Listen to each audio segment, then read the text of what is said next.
Before we start the show, folks, let's have 8 minutes and 46 seconds of silence for George Floyd.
So we're taking some time out from our regularly scheduled program to talk about kind of what's going on right now.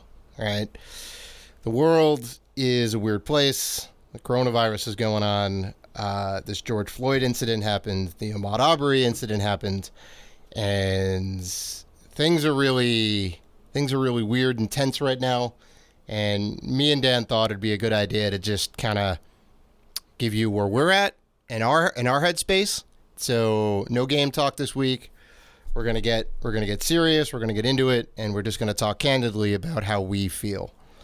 So I know that you've had a certain perspective on this, Dan, right? I've had a certain perspective on this. We are very much most aligned in everything. The situation was terrible. The extreme use of police force, the protests that are going on, like we're 100% like this needs to happen, right? Like we've had years and years and years and years of, I mean, just a couple weeks ago was the Ahmaud Arbery thing, and then last year, right, or the year before was the Philando Castillo thing. And then, and you can keep going and going. And the year before that was right. Someone else. Right. You can trace it back 400 years to the birth of America. Right. It's crazy. So I'll just tell you this. I hate when people say racism is over. We're done. We're past this. We're post-racist. When people say, hey, I'm not a racist, you know what that means? Yeah, you're probably a racist. All right. When you say I'm not racist and then you say but, you're going to hear someone say something. Those people are probably willfully ignorant. Yeah. Yeah. Right? And I don't think it's trying to guilt shame people and this and that. It's trying to make people aware of the things that they're doing, and you can do it in a way that says, "Hey, you know what? I think you're doing this wrong. Like this isn't right." You know, you may not think that the actions that you're doing are harmless, you know, or you may think that they are harmless, but they're not, right? It matters, right? When you hire a black actor to star in a movie and he is a stereotypical black person who plays the sidekick, right? That is adding to the problem, right? When you make racist jokes among your friends and you go, I'm just making a joke, it's funny, you are adding to the problem. Right. There's a lot of terrible stuff that's going on right now that isn't necessarily inherently racist, but it's bad. It is a shade of racism. Right. And the fact that all of that is still going on right now is just like crazy. Right. We are definitely not beyond it. As of the incident with George Floyd that happened, 2 weeks ago or whatever, we are definitely not beyond it. All right. And it's pretty terrible. I have a unique kind of perspective on things because my mother, worked for the police department for 20 some odd years. So I grew up in the precinct, essentially. Right. Wow. So it was, that's so-and-so's kid. Mm-hmm. And I didn't really, I always heard about police brutality but I didn't get it as a kid because I grew up in the precinct. All right.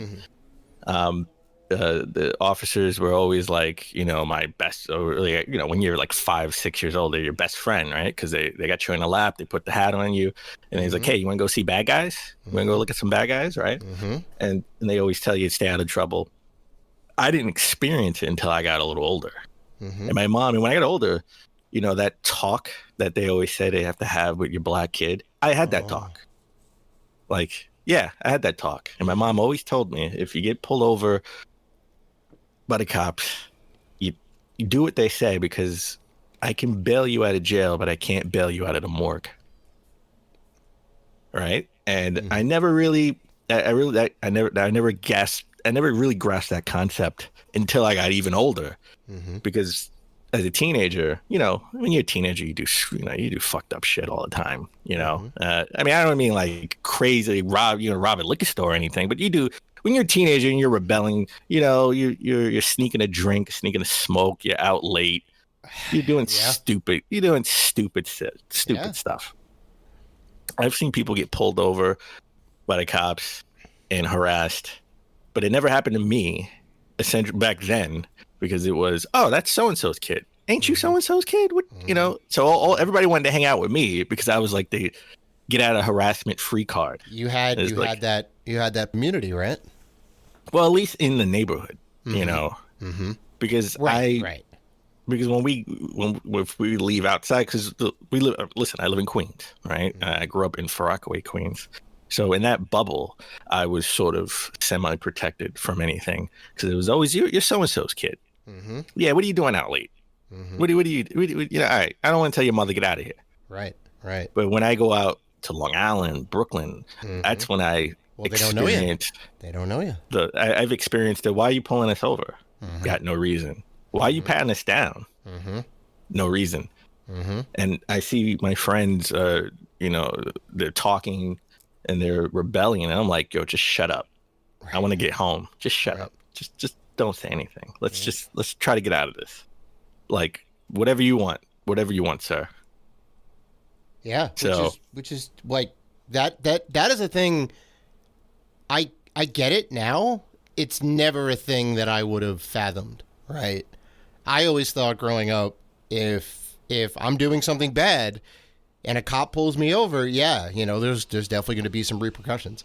I would never think that, well, I'm not doing anything wrong. Like, why would I be like pulled over? That is a thing that happens to people. That is a thing that ends up in death for some people for complying to a cop. I'll tell you a quick story. Me, when we worked at Circuit City, me and Kenneth were driving. He was driving to drop me off, and then he was going home. We closed the store. I mean, that was like 11, 12 o'clock. It was pretty late, and we were pretty hungry, so we went to White Castle around my neighborhood where I live now. I don't live in Rockaway anymore. And the cops pulled us over. Now, mind you, he didn't have any cup holders, so I'm holding both cups of soda that we had because I don't live 5 minutes away from White Castle. So the cops pulled us over. And they're just like, why, we're asking why you pulled us over. No response. Get out of the car. Hey, you, put your hands up. And I'm like, I got 2 Cokes in my hand, So they're like, all right, get out of the car. I'm like, I can't even open. Can you open the door for me? Right. And the funny part was we had our Circuit City shirts on. And we still, to this day, we don't know why they pulled us over. But they said, oh, you work at Circuit City? And we were like, yeah, we can, if you want a TV, make a deal. So we sort of bargained our way out of whatever they were going to do. Jeez. And they actually did. One of the guys did come to Circuit City. Wow. And we sold him a used TV. Right. Good price. It was a good price. We didn't make it dirt cheap, but we took a few bucks off. Right. All to like save your life, right? Like that's really. Well, we don't know. We don't know why we were pulled over. We don't know what was going to happen. I was mostly scared because I had 2 sodas in my hand with nowhere to put them. Right. I mean, we're in a hoopty. Ken had his first car. Yeah. So no cup holders. I can't put it in. I was like, where am I putting it? So the cop had to open the door, and I had to get out and put the 2 sodas on top of the car. So I've always had respect for cops as a kid. Same. And I still do. Same. To a certain level. But by law, you have to let me know why you're doing this to me. As I studied the law. Right. When I asked, it's my right to know why you're pulling me over, why you're stopping me. Do I fit the description of something? Did we do an illegal U-turn? What? Tell me what we did wrong. Yeah. And a lot of times in my experience, and again, I can only talk from my experience, I've never got an explanation on why I've been stopped. Right. For the most part, from what I can remember. Because there's never anything that you've done wrong. For whatever reason, the cop wants to be in a power trip.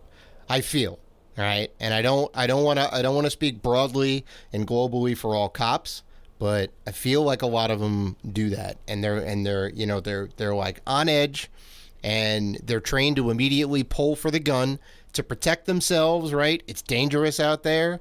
Like, I understand that, right? Listen, listen. I got 2 Cokes in my hand, and the guy is flashing a flashlight in my face with his hand on his holster. Mm-hmm. Mm-hmm. And he's like, "Put your hands up." I'm like, "Dude, I can't. I can't. Otherwise, I'm going to get soaked with soda, right? What do you want me? What do you want me to do? I need you to open the door for me. My hands are up. Right. I have Coke. I'm like trying to show him. Right. That's just one example that comes to mind. I have many. I have a few others. Sure. As well. Sure. But a lot of those times I got out of it because I was in my old hometown. Right. Luckily, like, everything was okay. Right. Luckily, you did the best thing possible. You de-escalated the situation. Right. You used your words to kind of get out of it and say, "Hey, look, we're TV salesmen. Whatever. You come into the store, we'll hook you up. Let's just go ahead and put all this behind us." Right. That was the smart thing to do. You were like quick thinking, and that's not always how that goes down. Right. And one thing I will say that gets me very angry, because I do my best, maybe even too much, to listen to both sides, conservative and liberal viewpoints, right? Specifically, I want to hear what's coming from the horse's mouth and make my own judgments based on what they're saying, which, in my experience, 8 or 9 times out of 10 is like, yeah, they definitely said this. I believe the words that they said. It's not hyperbole. It's not, I was just making a joke. And it's like, well, you know what? Like, maybe you shouldn't do that, because there's a lot of people that think, well, you're saying all this like terrible stuff. But I have heard a lot of people try and, well, one, everybody says the George Floyd incident, it's terrible. Yeah, no duh. Everybody knows it's terrible. Everybody knows it's an extreme use of force, right? No duh. Like, why are you like giving that as like a, hey, we're on your side? You're not.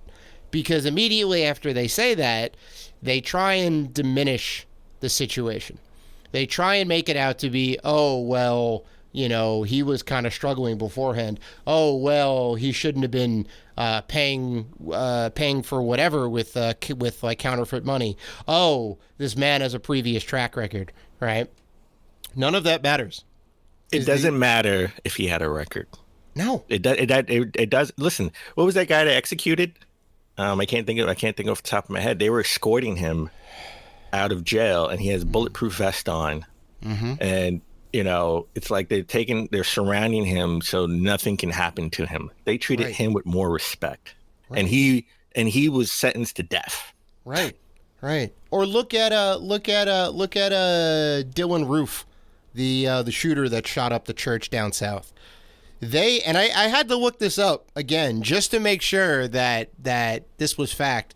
They bought him a Burger King meal. They sat him down on the floor.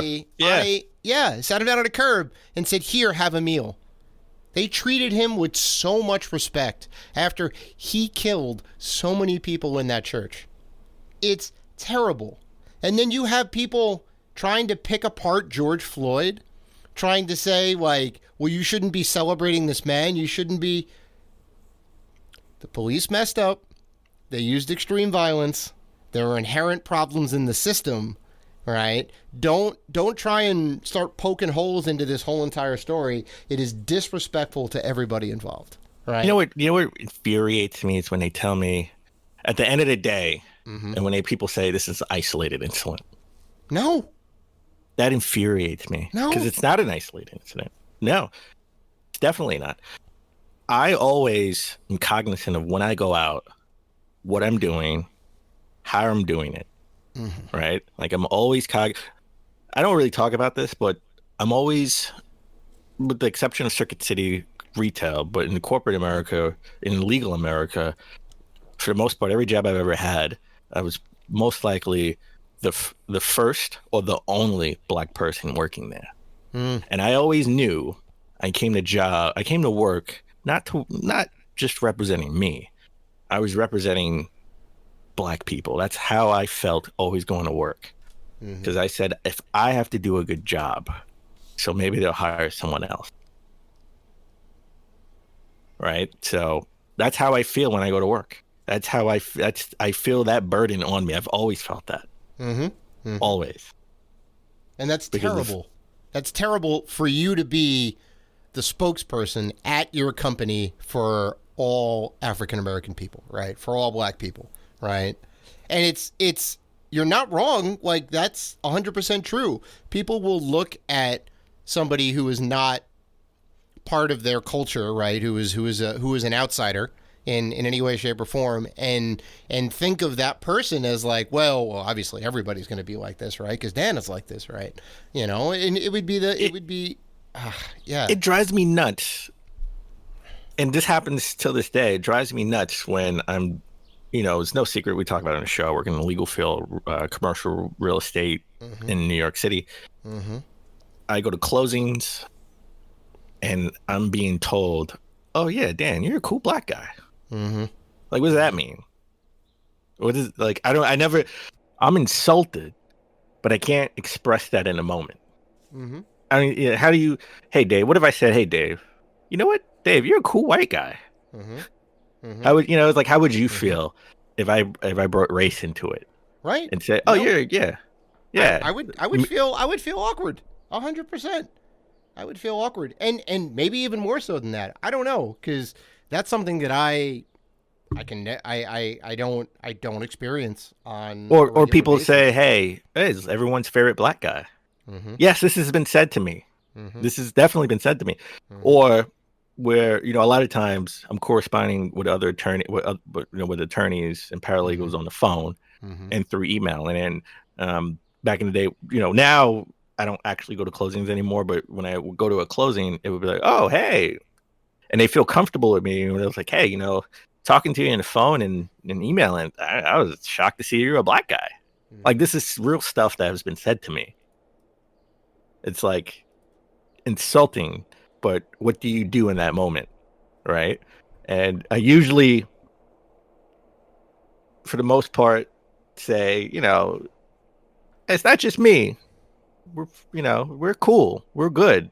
And no, just because you may think I'm well spoken, you were surprised I was a black guy. That's highly insulting. It's infuriating. It's the inherent biases that everybody has coming into a situation, right?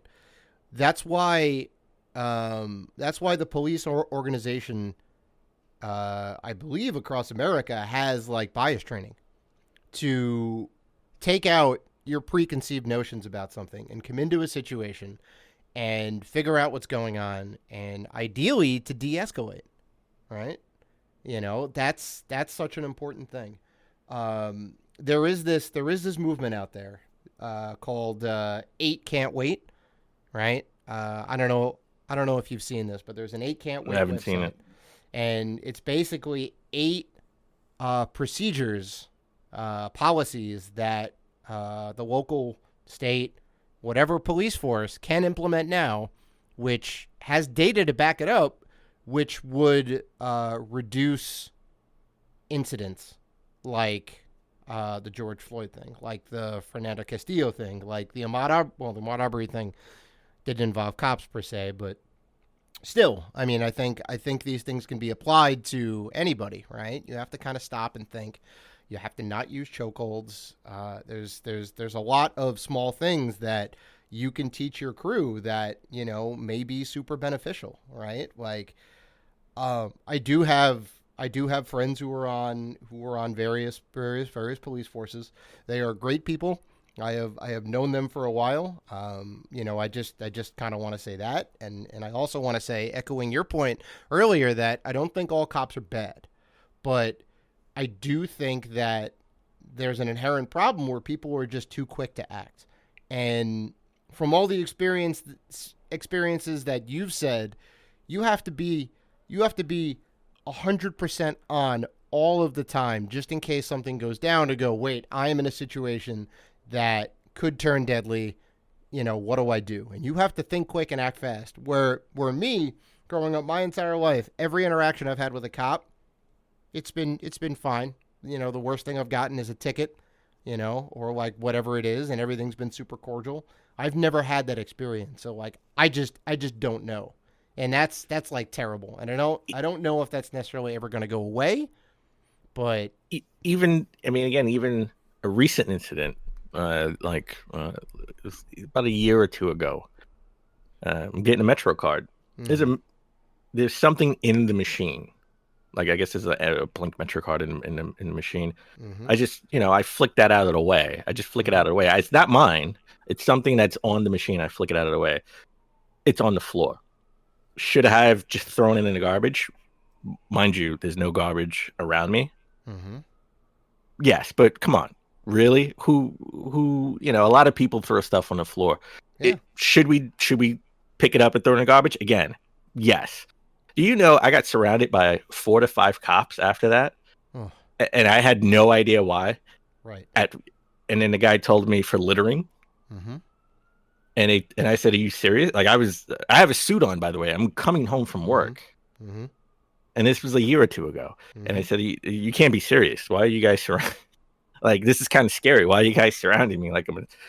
I'm a murder suspect. You surrounded me because I'm littering.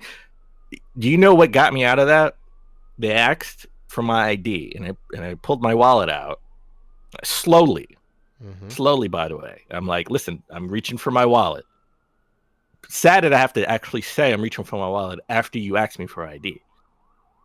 And they see my PBA card in my wallet, and they say, "Hey, wait a minute. That's a PBA card. Who do you know that's a cop?" I said, "My mom worked for a police department for like 30 years."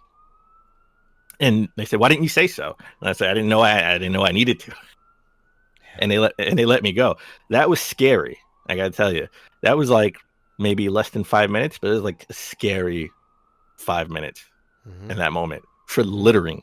By Mm-hmm. the way, not even plain. It wasn't even littering. It wasn't even my litter. It was just something on the machine that was blocking me from pushing the buttons. Mm-hmm. So, I actually I would always catch a train at that station. I would be in that part of the station, and the next day I came with a purpose. I wanted to just sit and observe to see if anybody else would litter, and I saw a lady throw a can on the floor. She wasn't surrounded by cops. No one wanted to go. No one surrounded her. Mm-hmm. I was kind of curious. Like, I've seen other people. Every time I go to that part of the station, I'm always curious to watch people. I'm very observant to see if people throw stuff on the floor, and they do.